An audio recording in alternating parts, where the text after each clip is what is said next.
Assalomu alaykum aziz YouTube kuzatuvchilari. Iltimos, videoroligimiz keng tarqalishi uchun like tugmasini bosib qo'yishni unutmang. Sherali qorong'u tushdi deguncha ichi qizib, xaltacha qidirishga tushib qolar, Sokinaning oldiga qatnardi. Biroq savil, qolgur, ishi yurishay demasdi. Erimga nima bo'ldi o'zi? deya Xosiyat hayron, folbin desa sakrab tushadigan odam oyog'ini qo'liga olib yugurgilab qoldi. Ta'sirini sezayotgandir-da. Sokina folbin esa Sheralining ikki qo'lini oldinga cho'zdirib, salom qildirishdan charchamas. Mijozi tik turgan joyida qattiqroq chayqala boshlasa, farishtalarim ichingizga kirib olgan, jinlarni haydab chiqaryapti deya vahima solardi.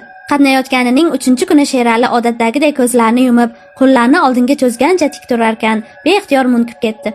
Muvozanatini saqlay olmay yuz tuban yiqildi. Ko'zlarini ochganda Sokinaning ustida yotardi. Sherali oldiniga xijolat tortib turib ketmoqchi bo'ldi, biroq bo'yniga charmashgan ayolning qo'llari uni arqonlab qo'ygandi. Oh derdi. Sokina ko'zlarini yumgan ko'yi Sheralining bo'ynidan, ko'kragidan qayta hidlab, "Qanday yaxshi. Shu paytgacha qayerda edingiz? Mulla aka, qayerda edingiz?" Erkak bo'lib begona xotinga qo'lini tekkizib ko'rmagan Sherali nima qilarini bilmas. Turay desa ilon tanasidek muloyim qo'llari bo'yniga chirmashgan, yagiga tiralib turgan Sokinaning ko'kraklariga ohangrabodek o'ziga tortardi.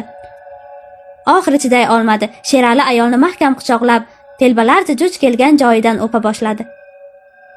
"Endi siz mening qo'limga aylandingiz", dedi Sokina ancha vaqt bir-birlarini yalab yulqab yotishgach, "Rozimisiz?" "Jonimni so'rang, jonimni." Uning mayin sochlaridan siladi Sherali. "Faqat menga ayting, eringiz bormi yo yo'qmi? Juda ham bilgingiz kelyaptimi?" "Ha, endi so'radim-da." "Yaxshi, erim bor, ammo u sizday barno yigitmas, juda landovur. Og'zidagi oshini ham oldirib, multirab o'tiraveradiganlar xilidan. Keyin qolganini aytishga uyalaman. Xullas ko'nglim to'lmaydi undan. Tushuntira oldimmi?" "Ha", dedi Sherali, "tushundim. Endi-chi, mulla aka, ishingiz masalasida." Xo'sh, Sherali hushyor tortib Sokinani qattiqroq quchdi. "Hozircha men bilan birga ishlab tursangiz, qanaqasiga? Nima ish qilaman? Hovlida odamlarga kiring-chiqing qilib turasiz. Shu bahona birga bo'lganimdan ko'rgan bilgan gumonsiramaydi. U yoqda xotiningiz ham shubhaga bormaydi." Sheralining o'zi ham endi Sokinaning etagiga mo'rlashganidan kayfi chog' edi. Bu gap unga juda ma'qul tushdi. "Bo'pti, men roziman." Sherali endi folbinga zir qatnab turgan ayollardan tortinmay qo'ydi. Hovliga bemalol chiqib Sokina tayinlagandek rasm rusumida mijozlarni ichkariga boshlaydi. Kechqurunlari 3-4 soat folbinning quchog'ida ishrat qiladi. Uzukun u ana shu huzurli lahzalarni kutib yashar, maishat obi-tobiga yetsin deya Sokina kunduzi bir shisha aroq ham olib keltirib qo'yardi. "Vey xotin, qo'llaring panshaxada, nega oyoqlaring buncha beo'xshov?" so'rab qoldi tun yarmida shirakayf bo'lib.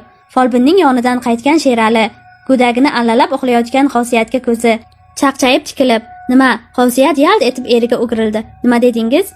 "Nega beo'xshovsan deyapman, g'alcha", takrorlardi er. Cho'ntagidan Sokina bergan bir dasta pulni chiqarib ko'z-ko'z qilar ekan.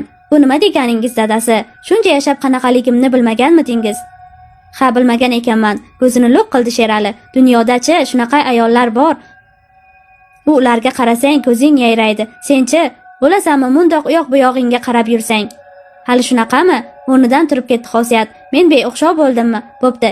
Istasangiz o'sha ko'zingiz yaraydiganini topib olavering. Faqatchi..." Xosiyat uxlab qolgan qizchasini qo'liga ilkis ko'tarib oldi-da, narigi xonaga yo'naldi. "Faqat meni kamsitmang." Sahar mardonda shoshilinch chiqib ketayotgan erining ortidan yotsirab qarab qolgan Xosiyatni o'y bosdi. Tag'in o'sha folbin yo'ldan urgan bo'lmasin. Ja sulovmikana, tuppa-tuzuk erim birdan aynidi qo'ydi. Voy tavba, odam ham shuncha tez o'zgaradimi? Yo'q, shoshmay tursin hali. Buning tagiga yetmay qo'ymayman. Men o'la qolay, uni folbinga jo'natmay. Ish qilib bir baloni boshlamagan bo'lsin Xudoyim.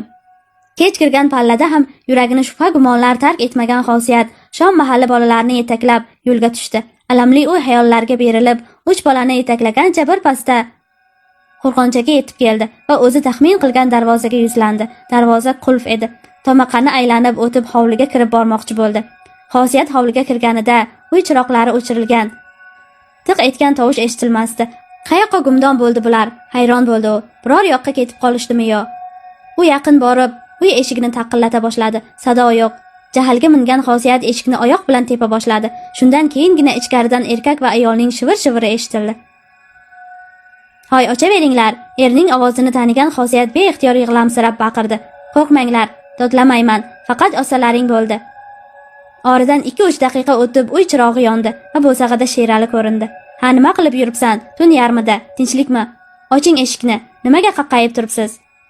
Sherali eshik zulfini sug'urdi.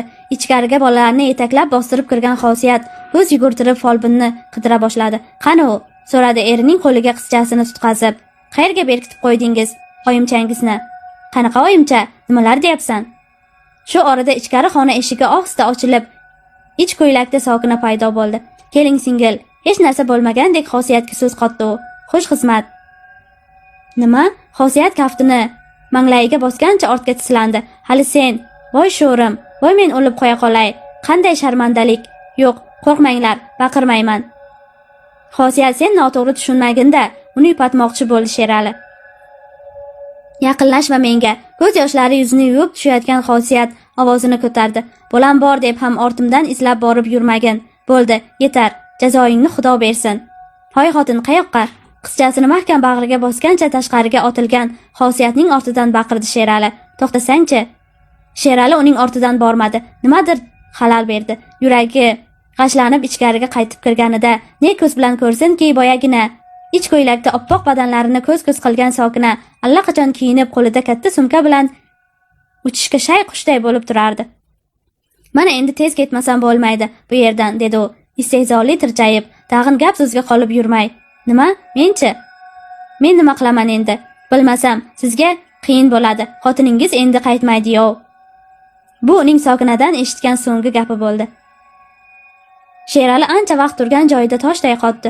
U bosonqirab, tush ko'rib, cho'chib uyg'ongan odamdek qaraxt edi. "Nima qilib qo'ydim? Nega bunday qildim? Nega folbinga ilakishdim? Nega? Yo'q, meni o'sha yaramas folbin yo'ldan urdi. Hozir o'ldiraman uni, o'ldiraman. Bolalarim qani, bolalarim?" Sherali jon holatda chopib chiqqanda ko'chada folbinning arvohi ham ko'rinmasdi. Bu voqeadan 20 yilcha o'tib, yaqinda qishloqqa borsam, ariq bo'yida soqollari o'sib, patak bo'lib ketgan qoq suyak bir erkakka ko'zim tushdi. Avvaliga hayron bo'ldim. Bizning qishloqda bunaqa piyonistalar uchramasdi-ku. Yaqinroq borib yuziga qaradim. Yo alhazar, bu o'sha Sheralining o'zi edi. U miq etmay ko'zi bilan yer chizib o'tirar, oyog'i tagida bir ikkita qog'oz pul tashlab qo'yilgan eski duppi. Duppining yonida yarmi ichilgan vino shishasi. Qo'ni qo'shnilardan so'rab surishtirsam, Xosiyatni uyiga qaytarib olib kela olmagach, Sherali ichkilikka mukkasidan ketibdi. Oqibatda hovlisini ham arzon garovga sotibdi. Aroqning kasridanmi? Aqli hushi ham joyida emas deyshadi.